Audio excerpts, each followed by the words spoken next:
The Islamic militant in a video showing the death of American journalist James Foley took great care to disguise his identity, dressing head to toe in black, with a mask leaving only his eyes visible.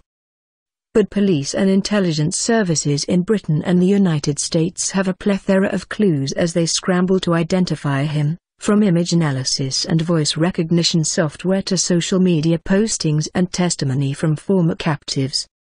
Prime Minister David Cameron has said the masked jihadi pictured holding a knife to Foley's throat is likely British, and linguists say his accent suggests he is from the London area.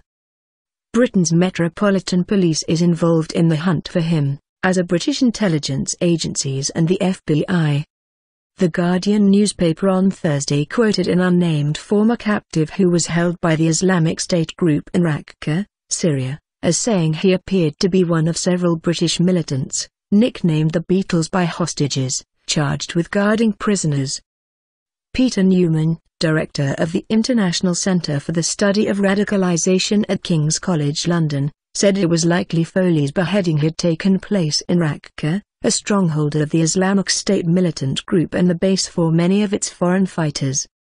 He said investigators would use basic detective techniques to narrow down the field of suspects before turning to voice recognition software and other sophisticated technology.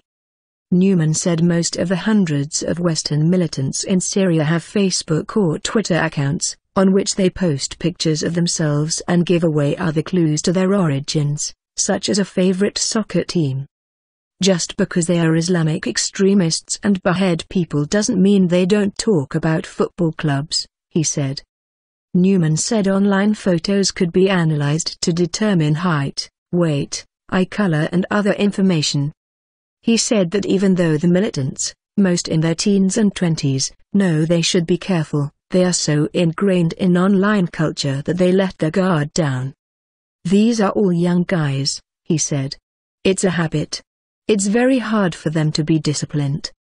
Language experts say the masked killer sounds like a man in his 20s who was raised or educated in Britain.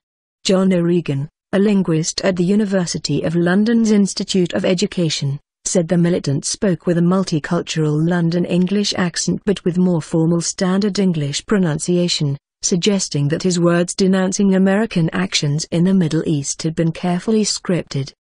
The person is taking great care to do posh talk, as it were, O'Regan said. They're very mindful of their P's and Q's. He said that even though the speech differs from the man's normal speaking voice, there are enough features in the accent to provide strong clues to his identity.